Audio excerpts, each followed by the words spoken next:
गाय हमें कमा के दे रही हैं, हम गायों को नहीं खिला रही, ये हमें खिला रही है।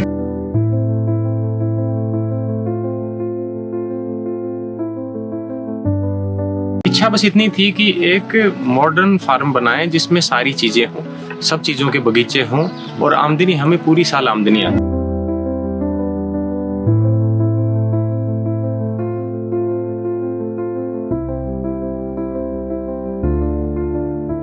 गाय बिना खेती संभव नहीं, प्राकृतिक खेती करनी, जैविक खेती करनी, तो गाय का बहुत बड़ा महत्व है।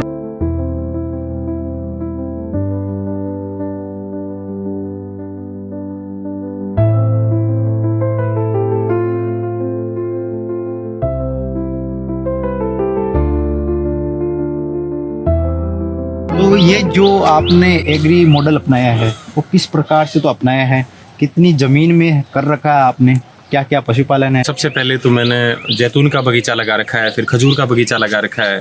ये आप मेरे पीछे देख पा रहे हैं गोवंश है, देसी गायों का पालन कर रखा है, गिर और साहिवाल नस्ल की गायें हैं।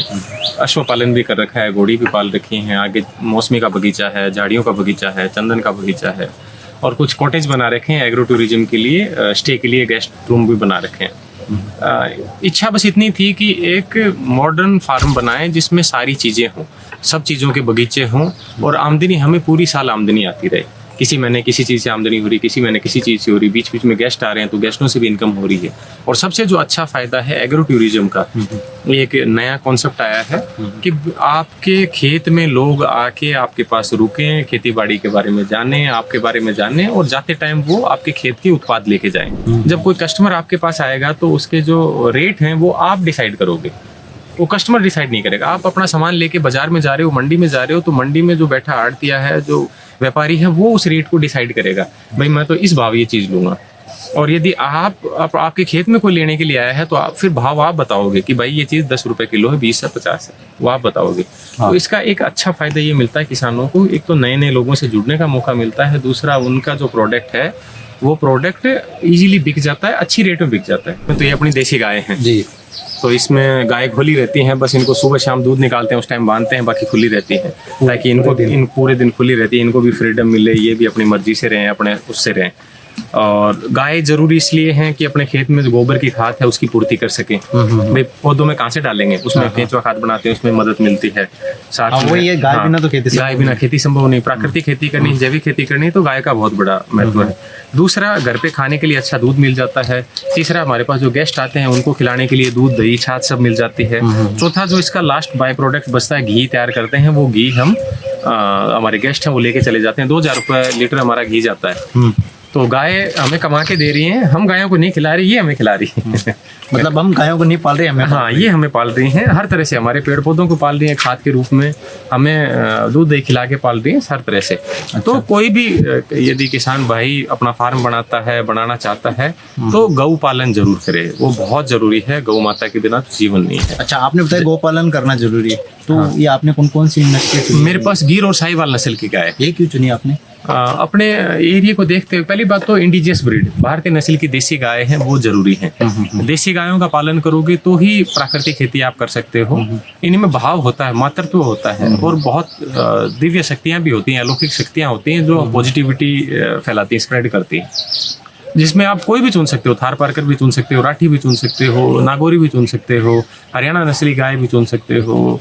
तो ऐसे बहुत सारी होनी चाहिए भारतीय नस्ल की देसी गाय। जितने भी भारतीय नस्ल की गाय हैं वो चुननी चाहिए। एचएफ और जो विलायती गाय है या जर्सी है, इनसे थोड़ी दूरी बना के रखनी चाहिए। दूसरा, इस साइड में आप देखोगे लेफ्ट साइड में ये अश्व पालन भी कर रखा है, वो शौक के लिए। अश्व पालन के भी एक अपना महत्व है। हम हर चीज का पावर किससे नापते हैं? Horse power. क्यों नहीं बोलते एलिफेंट पावर, कैमल पावर या राइनो पावर, क्यों नहीं बोलते? हॉर्स पावर क्यों बोलते हैं? अश्व शक्ति का प्रतीक, गाय भक्ति का प्रतीक है। यदि दोनों चीजें आपके साथ रहेंगी, शक्ति और भक्ति, तो संतुलित रहेगा। भक्ति तभी सक्सेस हो सकती है जब शक्ति है, संतुलन तभी बैठेगा। तो उसी को ध्यान में रख के अश्व पालन किया। और एक और वहम है कि हम अश्व पालन कर रहे हैं, नहीं, आपके पास कितने रुपए हैं, यदि आप अश्व आपके नसीब में नहीं लिखा, आप ला ही नहीं सकते। रुकेगा नहीं आपके पास। यदि आपके पास बिल्कुल भी पैसे नहीं है और आपकी इच्छा शक्ति है, आप अश्व लाना चाहते हो, आपके मन में है और आपके भाग्य में अश्व पालना, तो आपके पास तभी अश्व आएगा, ऐसे आ नहीं सकता। अच्छा, पिछले 15 साल से कोशिश कर रहा था कि भी घोड़ी आनी चाहिए, घोड़ा आना चाहिए, लाना चाहिए, बहुत देखा, बहुत कोशिश किया, लेकिन जिस पशु का दाना पानी हमारे पास था तब जाके हमारे। यहाँ से आपने किस चीज के पौधे लगा रखे? ये जैतून के पौधे हैं, ऑलिव के पौधे हैं, इसका बगीचा है। ये तकरीबन 2 एकड़ में जैतून का बगीचा है और ये जैतून के बीच में हमने कॉटेज बना रखे हैं एग्रो टूरिज्म के। अच्छा, तो वो उसका ये रहता है कि मेरा थार ऑलिव कॉटेज के नाम से रजिस्ट्रेशन है, स्टे के लिए, ऑलिव के बीच में स्टे के लिए एग्रो टूरिज्म। तो बहुत सारे लोग आते हैं, रुकते हैं, वो विलेज लाइफ, फार्मर लाइफ को एंजॉय करते हैं। तो ये भी इसके बीच में बना रखे हैं और देसी तरीके से बना रखे हैं। कोई भी गेस्ट आता है, कोई भी टूरिस्ट आता है, उसको क्या चाहिए कि मेरे को गांव में के परिवेश में रहना है, लेकिन जैसे ही मैं रूम में कदम रखूं तो वो मेरे को लग्जरी चाहिए, वो मेरे को अच्छा चाहिए, उसमें मेरे को सारी फैसिलिटी चाहिए, वाईफाई भी हो और एसी हो, गीजर हो, सब कुछ हो। तो उन चीज़ों को ध्यान में रखे और ये चीज़ें कर रखी हैं। तो दोनों तरफ बना रखा आपने? हाँ, सेम वो अलग अलग है, डिजाइन अलग है, कोई ओवल शेप में है, कोई हेक्सागोनल है, तो अलग अलग शेप में बना रखे हैं। इस तरफ भी बना रखा है। ये डाइनिंग हॉल है, किचन है, ये वॉशरूम है। तो ये इधर हेक्सागोनल शेप में कॉटेज हैं, उस साइड में ओवल शेप।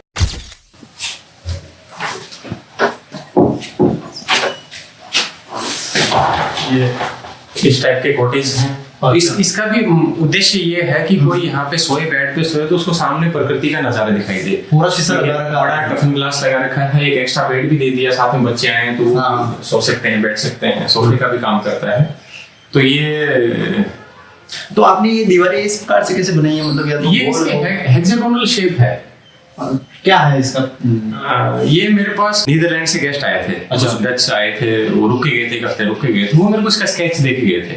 वहाँ पे अलग डिफरेंट शेप के मकान बनते हैं, डिफरेंट शेप के रूम बनते हैं। तो उन्होंने ही बताया कि बड़ी टफन ग्लास की विंडो देना और ये आपको खिड़की ऐसे मत लगाना लेफ्ट और राइट, आप इसको कट कर देना तो वहाँ पे खिड़की लगाना, वो एक आपको अलग शेप की खिड़की मिलेगी, अलग शेप का मिलेगा।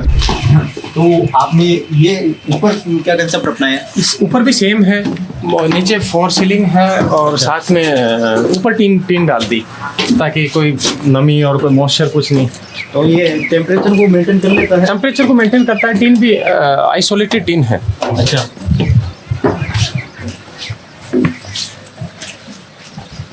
बालकनी भी दिया आपने? हाँ, यहाँ बैठने के लिए बालकनी दिया, चेयर लगा के बैठ भी सकते हैं, पूरा नेचर का नज़ारा। वो लग रखी है चेयर उस तरह? हाँ, उस साइड में चेयर लगा रखे हैं।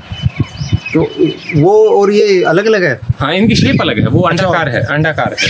नीचे भी वो वैसे ही है क्या? हाँ, नीचे भी ओवल है, ऊपर भी ओवल है। आपने देखा 2 रूम वो हैं, 2 रूम ये हैं, तो 4 रूम हैं, 4 कॉटेज भी बोल सकते हैं हम इनको। तो ये सेपरेट है, इनके वॉशरूम सेपरेट हैं, सब में चारों में एसी है, वाईफाई है, सारी चीज़ें हैं। तो लोग आते हैं, फार्मर लाइफ का एंजॉय करते हैं, देखते हैं, सुबह शाम घूम के सारा अपना रुकते हैं यहाँ। उनका देसी खाने पीने की से लेके सारी सुविधाएँ हैं। एक अपना आगे फार्म है, उसमें ऊँट है, अपने यहाँ पे घोड़ियाँ हैं, तो हॉर्स राइडिंग, कैमल राइडिंग करना, देसी गायों का दूध पीना, देसी जो भी अपने फार्म में लगा हुआ वो खाना पीना, सबका एंजॉय करते हैं। और 1 दिन 2 दिन रुक के वीकेंड पे आते हैं ज़्यादातर लोग, तो 1 दिन 2 दिन रुक के। एग्रो टूरिज्म मैं तो चाहता हूँ कोई भी समर्थ किसान है उसको ज़रूर अपनाना चाहिए। ये बहुत आने वाले समय में बहुत फ़ायदे का सौदा है। मैंने तो मेरे खेत के मेंबर बना रखे हैं, मेरे फार्म के तकरीबन 250 के आसपास मेंबर हैं। तो वो मेंबर भी मेरे पास आते रहते हैं कि भी हाँ ठीक है, ये अपना फार्म है। मेंबरशिप देने से ये महसूस होता है अगले को कि हाँ यार, मैं इस फार्म का हिस्सा हूँ, इस फार्म का मतलब ये फार्म मेरा भी है।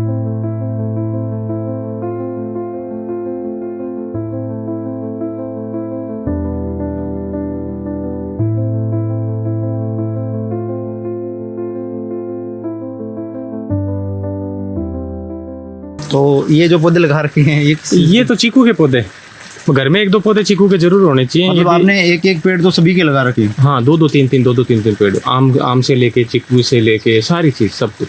अच्छा, शायद ही कोई ऐसा फल का पेड़ है जो नहीं अवेलेबल है, बाकी कोशिश है सारी। अच्छा, वो तो रुचि है आपकी। हाँ, बील वगैरह बहुत सारे पेड़ है। ये सामने देखो आम का पौधा है, कितने बढ़िया वाह। अच्छा, वगैरह है, बढ़ने में शुरू होगी छोटी छोटी आम। वैसे आम का लगता तो बहुत सुंदर है पेड़। हाँ, नहीं, आम के पेड़ है मेरे पास, हम तो बाजार से खरीद के नहीं लाते आम। 4 पेड़ हैं आम के, खूब लगते हैं, खूब जबरदस्त लगते हैं। ये झाड़ियों का बगीचा है, झाड़ियों के साथ साथ ये देखो ये चंदन का बगीचा है। मैं तो किसान भाई से अनुरोध करूंगा कि कोई भी किसान भाई इसको आराम से लगा सकता है, ज़्यादा महंगा भी नहीं, 100-200 रुपए का पौधा आता है। चंदन की कौन सी वैरायटी है? ये व्हाइट सैंडलवुड है। अच्छा, तो ये 2 साल का पौधा देखो कितना बड़ा हो गया। तो कितने पेड़ लगा रखे हैं चंदन के आप? ये मैंने 100 पेड़ लगाए थे, 85 जिंदा है।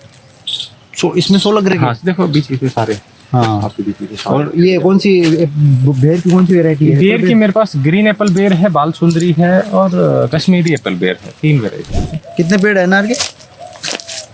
अनार को तो ज्यादा नहीं, 15-20 पेड़। भाई फल खरीदना वो नहीं पड़े, बाहर से नहीं लाना पड़े। अच्छा। अपना खुद का ही हो जाए। इसमें तो पत्तियां भी दिखती है शायद। हाँ हमारे घर बेचते हैं अपने, तो इसी में डिकम्पोज हो जाती हैं। नहीं, चंदन की जो ये कॉस्मेटिक वगैरह, हाँ चंदन की पत्तियां जाती हैं। अभी इनकी पुरनी करेंगे, जैसे देखो कितना बड़ा हो रखा है इसकी, ये बड़ा इसकी पुरनी करेंगे, कुछ टहनियाँ काटेंगे। हाँ हाँ, तो टहनियों काट के रखेंगे। ये तो ऑनलाइन भी बिकती है, छोटी समी इधर बिकती है। ये सारे इधर चंदन की है क्या? हाँ ये सारे चंदन की। अच्छा। और बेर की कितने पेड़ लगा रखे हैं आपने? लग भी रखे हैं? बेर के 200 पेड़ हैं। हाँ। खा के देख सकते हैं? हाँ आराम से।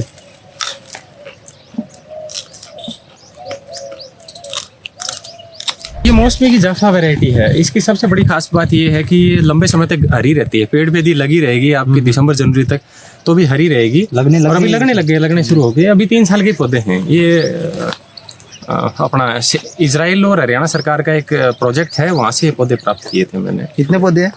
ये मेरे पास 250 पौधे मौसमी के। हाँ। तो एक बार फर्स्ट बार नहीं ली ना भी? नहीं, पिछली बार को 1-2 लगी थी, इस साल ज्यादा लगी। और इनके बीच में इंटरक्रॉपिंग कर रखी है, तरबूज की क्रॉप लगा रखी है। आप देख रहे हैं तरबूज की क्रॉप है। तो ये अभी फूल आने शुरू हो गए, तो ये भी जल्दी फल देने लग जाएगी। तो दोनों काम हो जाते हैं। बगीचा का बगीचा तैयार हो रहा है, बीच में अपने तरबूज की फसल आती है। ये एक जायद क्रॉप है। तो ये जायद क्रॉप को नॉर्मली कैश क्रॉप भी बोलते हैं कि हमारे पास जब में ऐसे टाइम पे पैसे आते हैं जिस टाइम में और कोई फसल नहीं होती। तो ये भी अच्छी रेट में बिक जाते हैं, खा के निहाल हो जाओ लोग।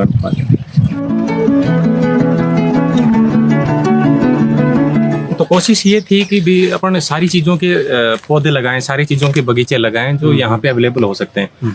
बगीचे से 2 फायदे हैं, इनकम भी ज़्यादा रहती है, कमाई ज़्यादा होती है। साथ साथ में एक फ़ायदा ये है, कम पानी में भी हम बगीचों को तैयार कर सकते हैं। भाई बगीचे में तो 4x4 का खड्डा होगा, इतनी दूर में पानी देना है। बाकी क्रॉप में तो पूरी ज़्यादा दूर में पानी देना पड़ता है। तो ये सोच के ये खजूर के बगीचे हैं। खजूर भी बहुत अच्छी, इनकम भी बहुत अच्छी देता है और बहुत विषम परिस्थितियों में भी सर्वाइव कर जाता है, जिंदा रहता है। मंशा ये भी थी कि एग्री टूरिज्म में मेरे पास जितने भी मेहमान आए उनको एनी टाइम में कोई ना कोई फल मिले, कोई ना कोई खाने के लिए कुछ ना कुछ अवेलेबल होना चाहिए।